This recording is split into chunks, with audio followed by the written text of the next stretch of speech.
We're going to be looking at the Browns versus Patriots game here in Week 8. It's a close matchup, but winless Browns trying to find their way. They have a good roster. They have a user who is normally a 7 to 8 win guy across the last couple cycles. So start out 0-7 is not exactly ideal, and we're trying to figure out what's going on. And the first thing that popped out on the offensive side of the football is the passing game. Two things really. One is taking care of the football, but two is passing with anticipation. This game is a lot different than previous Maddens, and most people are having more success throwing, but really the Browns are struggling, and we're here to see why. But the first thing is taking care of the football. So let's go to the first third down of the game. It's really early. You're coming out. You're trying to set the tone. You don't want to be the first team to make a mistake. All right, you come out 3rd and 9. The Patriots are going to be in too high man coverage. You don't really know based off of the alignment alone that it's man. Maybe you do because the corners are so tucked in and not a lot of people press in cover 2. So that could be a giveaway and his tendencies. And then, of course, the Browns don't know that he's using Obi Melifonwu underneath. So he's going to go with 2 routes, 2 clear-out routes, one by Odell and one by Njoku. All on your decision-making, it's a tough conversion. You really don't want to use guys like Odell as your clear-out guys to take a corner and a safety deep. You're not going to throw that football. It's not smart to. And they're playing over the top. So you're kind of taking your best receiver out of the play by default. And then next is this little dig route underneath. It's pressed extremely well. Everything is extremely well covered here. Okay, you can't really fault it. But at this point, that's when you just gotta get out of the play. And we'll notice one of the things here that Shrimp does is, instantly with Baker, he kind of starts drifting back and to the left. That's only making throws harder. You could run there. Baker does have some speed, but for the most part, you really want to throw the football away right here. You're not going anywhere, but instead, you force a covered route across the field. That's going to get picked off by McCourty and then return for a touchdown. So now, immediately out of the gate, you're coming in, you have the football first, and you give up 7 points, and now you have to be on offense down. It's almost like, it's demoralizing. It's not smart. And then you kind of go into panic mode. So it's okay that you got everything covered here.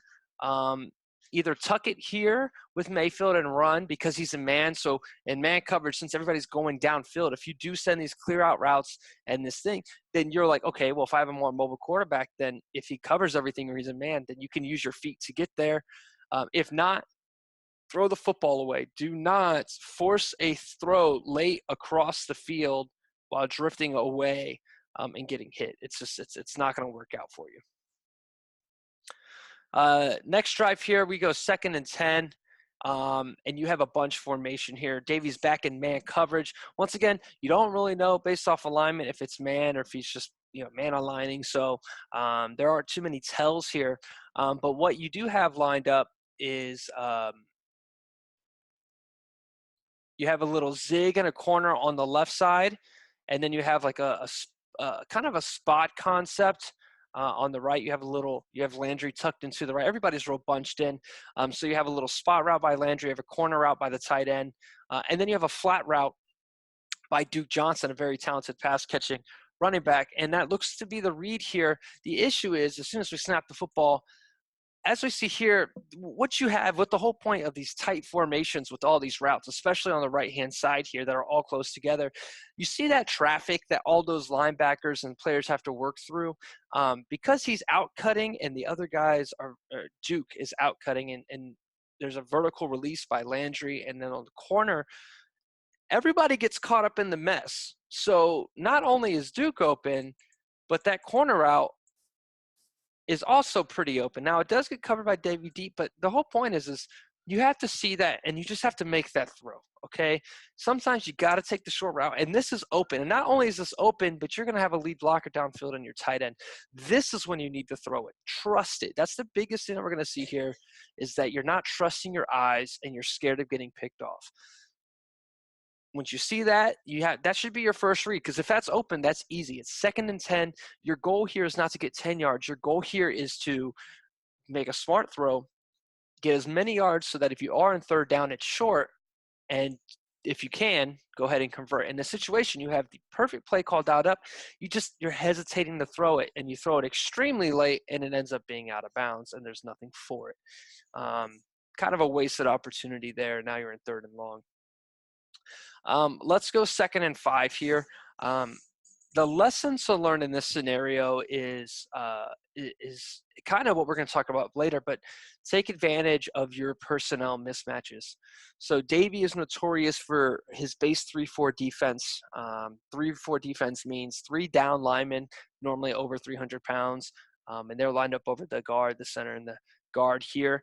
And then 2 outside pass rushers. He has Chase Winovich and I want to say Hightower there on the right side. So he's trying to run coverage, but Hightower is not a very high zone player.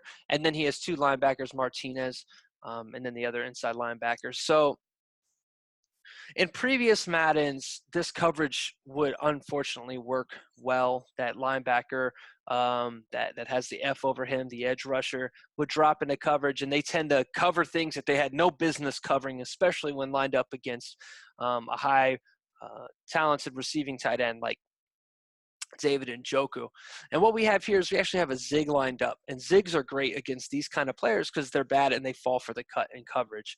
And then it kind of goes back to anticipation. So you see the spread here, you should know, you should read it, and then you need to be paying attention to your mismatches because they are true mismatches. All right, and as you can see here, Njoku at the snap, you have good protection. Njoku's going to run this zig route right to the 1st down marker, and bam, it's open. Right here, pause.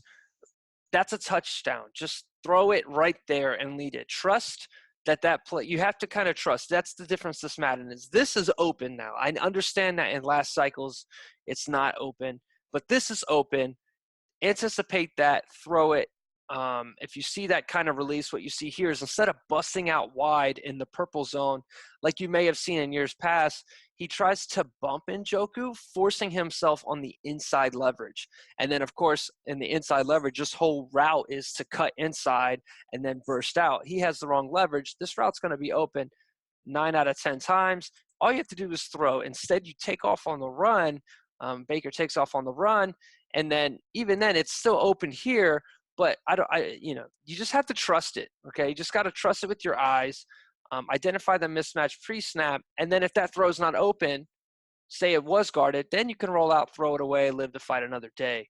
2nd and 10 here, and we have a wheel route dialed up. So he's running a lot of man coverage. I don't really know at this point if you've caught on to that. But a wheel route out of the slot is a good play here because as you can see, it's kind of a rub. And what I mean by a rub is 2 receivers are running routes close together, so people get caught. We saw rub routes earlier with the Duke Johnson flat route that we should have thrown earlier. This one kind of opens up your slot receiver Callaway, and he's open down the sideline. The issue is right here, it's open. And there's a rule, and I mentioned in the first detailed video, which is if the receiver is even with the cornerback, he's open. And not only is he even, he is burned him. He's already gone. There's 5 yards of separation, and he's about to cut upfield. You need to throw this football now. Don't wait. You waited a little too long. Not only did you wait a little long, you drifted back 5 yards to make this throw that much longer. It's already a long throw because it's to the far side of the field at somebody running away from you. Making that longer doesn't help. All right, so get out of that. Make sure, guys, that when you're playing quarterback position, we don't have our thumbs drifting backwards on the stick and making our throws longer. They penalize you for that now with inaccuracy ratings by backing out too far of the pocket. As we see here, the bullet pass is inaccurate, even though his feet are set because he's outside of the pocket. Here's another mistake here. Now, I understand we have 25 seconds left in the half, but he instead of playing over the top coverage on 2nd and 19, he comes out in basic man coverage. And you need to pay attention to your mismatches. Make sure you use the matchup wheel every play to see what kind of press release advantage you have, what kind of what kind of speed advantage you have, what kind of route running. Because if you did that, you would notice that on the right side, your receiver Callaway is up against a linebacker. And that's always a mismatch when he's not only on a linebacker that he's faster than, but he's in press coverage. So you're running a verticals route, and right out of the gate, the linebacker loses the press. He loses the press right at the number 10 on the right side. And then you just have to lead this throw inside to Callaway. And that is, after he catches it, it's one-on-one against the safety. You could swerve, run him. Oh, this may be a very big play, and it's a very bad play call on Davies' part. But because because we're not identifying if you're not going into every snap, into every passing play with a plan in mind, a mismatch you're trying to take advantage of. If it's man, maybe there's a hole in a zone that you think you sniffed out. If you're not preparing for that every play, and your just idea is I'm just going to snap the ball and figure it out on the fly, then you're going to be in trouble. It's not. It's really not the position you want to be in, and because then you're going to miss these reads, because it is kind of hard to see, I will admit, but he's open, and at that point, this is when you throw it right here, just for the sake of in the future. See how he's be like that? He's not going to recover and pick it off. I understand you saw last Madden's, but this is when you throw it. Why do you want to throw it now and on a rope? Because you want to secure that catch before the safety can crash down on you. The safety's backing up, so it's on you to really get down in there. And catch the ball and turn upfield. Instead, we take a sack.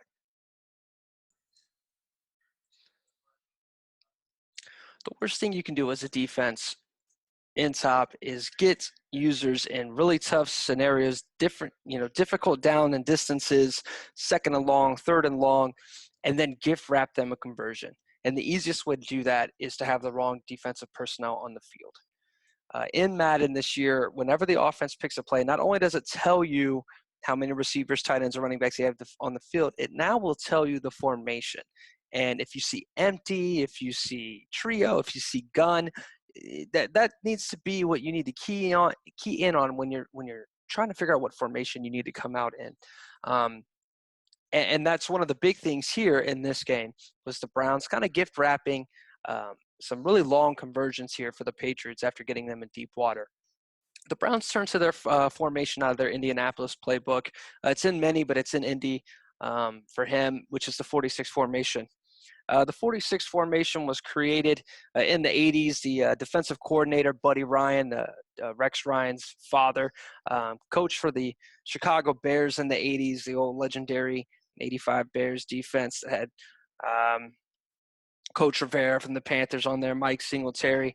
And they developed this 8-men in the box defense based out of your 4-3 formation, but you're bringing those linebackers up, and then you have this kind of hybrid safety player coming down in the box, and it's essentially permanently a one-high formation, 8 men in the box, and then 2 corners on the outside. Once again, it's normal 4-3 personnel. So when you see 46, there's nothing unique. It's not 4 down linemen and 6 linebackers. It's actually named 46 because that guy that played that hybrid safety linebacker role for that defense was Doug Plank, and his jersey number was 46. So that's where the nomenclature comes from. So let's take a look at the first play, one of the big conversions here. And it's a 7-0 ball game early in the game, and the Patriots are in 3rd and 16. They're going to come out in a gun bunch trio set with Edelman to the right and James White in the backfield. And they're going to want to run this verticals. Really dangerous. I mean, obviously he has Tom, but a really dangerous play call back on your own 19, 3rd and 16. If you can come out and take advantage and get a pick on these plays or even get a sack, you can force an even longer punt, or you can get a turnover right outside of your own red zone if not returning it for a touchdown. So really the Browns have got the Patriots where they want him, but he's in the 46 formation. And essentially, as you see here on the left, you have Schobert, you have Kirksey, you have Avery, and then you have a strong safety. All of those players are under 65 zone coverage. And on 3rd and 16 against a 3 wide receiver set and James White, the last thing you need is guys that can't play zone out there playing zone. Not to mention, we know that Tom Brady's trait allows his offensive line to have more time. So if Garrett doesn't win, you're in trouble. The second mistake here is he's using Ogunjobi. And as we go through this game, we're going to look at this more. When you get discouraged, and I think this is why he's in 46 formation so much, is because he got discouraged because he was getting beat by the run.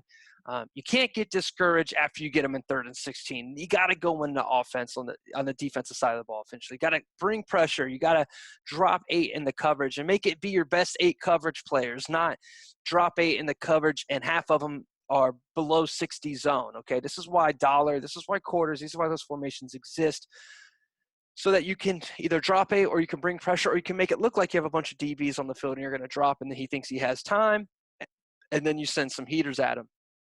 So that's what you have to do here. And as you can see, he's running verticals.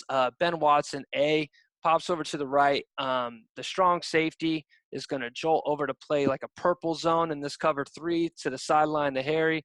And then the linebacker that he could be using here on the right side, instead he's using D-line, and it doesn't do anything for you. You're not winning enough at the D-line, using D-line. You're not winning really any more than your CPU would be winning in those scenarios, and your linebackers are going to lose way more than your user would lose, essentially. And you could discourage them. If he sees a CPU defender, you're not going to make that bad of a play, and thus giving a very, very easy conversion here for Ben Watson. We see this later in 10. Now, 1st and 10, I understand calling 4-6, but once again, you have to pay attention to what the formation is. That information is given to you. You need to make sure you're taking all of the information available to you to make your play call, because you come out against empty and you're running 4-6, so you're at a disadvantage because you're already kind of lost in man coverage because you have a linebacker on Julian Edelman, or a safety on Julian Edelman rather. And not only that, you're blitzing and you're telegraphing the blitz because there's nobody over top. So he knows the blitz is coming. He knows he has quick slants to throw to. And last but not least, we're using the D lineman again. You can't play this game where you're not being effective with your user, and you're giving away what your play is, and you don't have good coverage players on the field. And of course, the result here is a big game for Julian Edelman.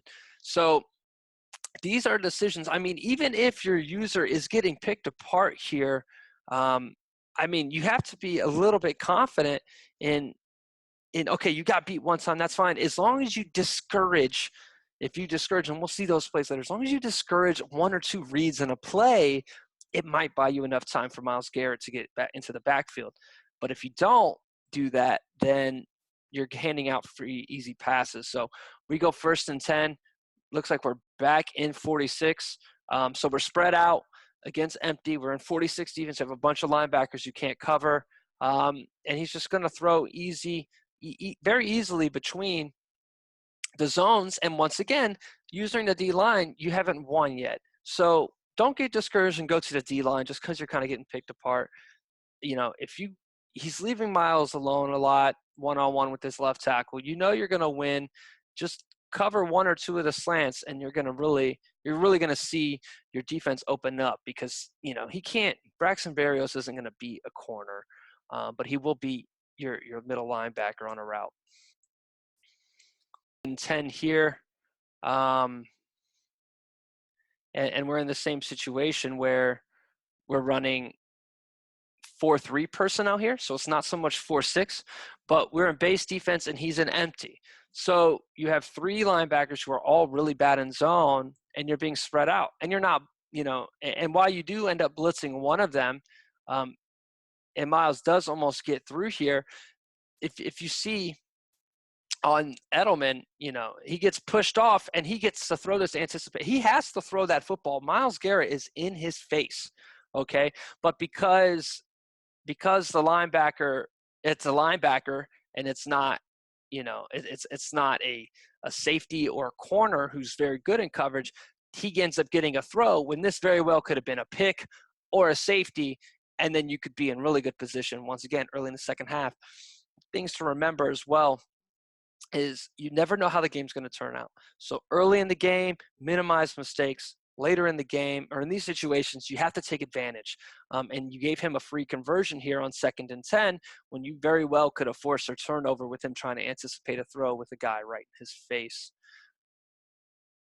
3rd and 7, we're back in 4-3. You don't need to play the run here. You need to play the pass. You need to get DBs on the field. Run your nickel, run your dime, run your quarters, or at least bring pressure if you're going to have your linebackers in.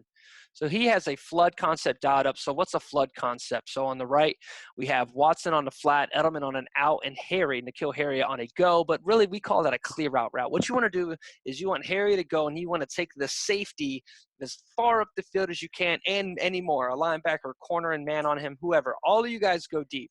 And then at that point, he has a low read to Watson on the quick flat, and he has a high read to Edelman on the quick out. And really, at this point, it's just make him choose one or the other. He's going to watch the corner. He's going to watch how everybody cuts, and he's going to go either to Watson or he's going to go to Edelman. And then if everything opens up way too much, or if, say, you commit all of that, the middle linebacker, the outside linebacker, the safety in the corner, all to that combo on the side of the field, on the backside you have a late developing dig route or an in route. Dig standing for deep in on the left side, and then you can go backdoor to that to Cam Meredith. So as you can see here, once again, you have your worst coverage players in the field. So the quick out is kind of guarded by the corner. Shrimp is using the out route by Edelman, so he's on top of that. It may have been open, but just as you can see, you using that player is enough for him to deter him from making that throw. B was never an option, but because Schobert bites on the wheel route and because your safety is playing way over the top, he gets that late developing dig. So remember, just having the better coverage players on the field are just going to naturally react better. So yes, he had a good play call, but you being in 4-3, you wouldn't be helping yourself at all. So let's go 3rd and 9 here. So 3rd and 9, and then here's the last point here for these kinds of plays when we talk about defensive personnel, and that's when you call a play, sometimes you just have to do what it's designed to do, especially in these scenarios where you call cover zero. Cover zero means everybody's in man coverage. So you can see on the left, the safety's in man on Edelman, corner's in man on the receiver outside, the safety's over the top. On the other side, you have the corner. Everybody's in man on somebody, and both of the linebackers, including the one that the Shrimp is using, are blitzing. So he's in empty, and your design play is to blitz 6. So you've won this scenario in terms of play call. It's 3rd and 9. That means he has to make a quick throw, and you have now put him in a situation where a free man's going to be coming. He isn't protecting 6 people. He has 5 people protecting him, and your play design is to blitz 6. So what you should be doing is you should be using probably the player on his – it depends how confident you are with your user and what the mismatches are. So a safety on Edelman, he's probably going to want to go to Edelman, so you may want to user him. Maybe you put Denzel Ward on Edelman. And then you can trust him, and then you can go user somebody else like Watson or one of the receivers. And then you let the linebackers blitz. Listen, 5 can't block 6. 5 can never block 6. So if you just let those linebackers blitz, they're coming through. But what the mistake was here was using the linebacker that's blitzing and then not blitzing. You panicked. You called a play that was designed to bring one extra man to get heat on the quarterback and force a quick throw when he needs a 9-yard throw.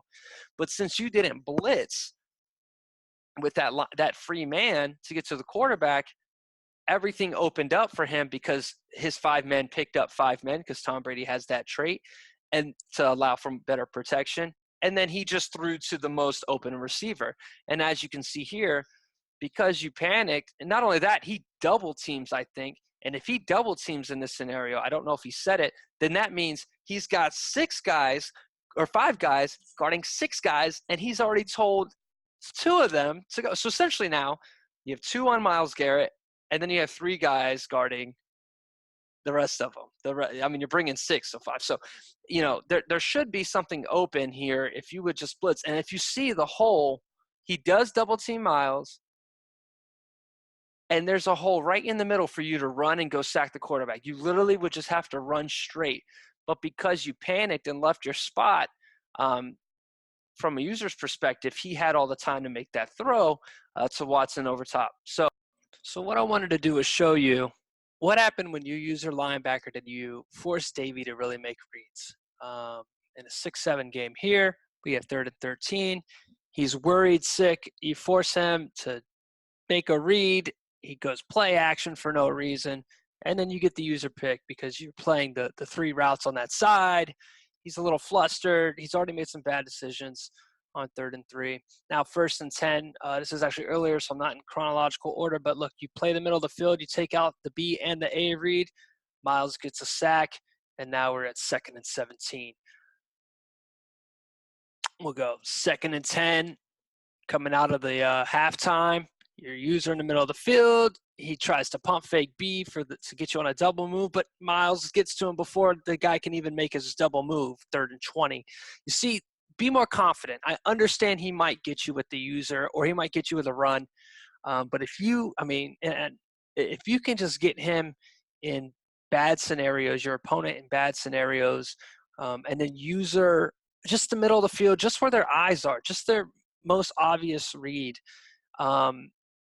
You don't even need to key in on the plays. It's just he's going to be so worried, and you see the double teams Garrett, and then somebody else gets through. So be more confident. You can get it done and get those wins as long as you're making the right play calls.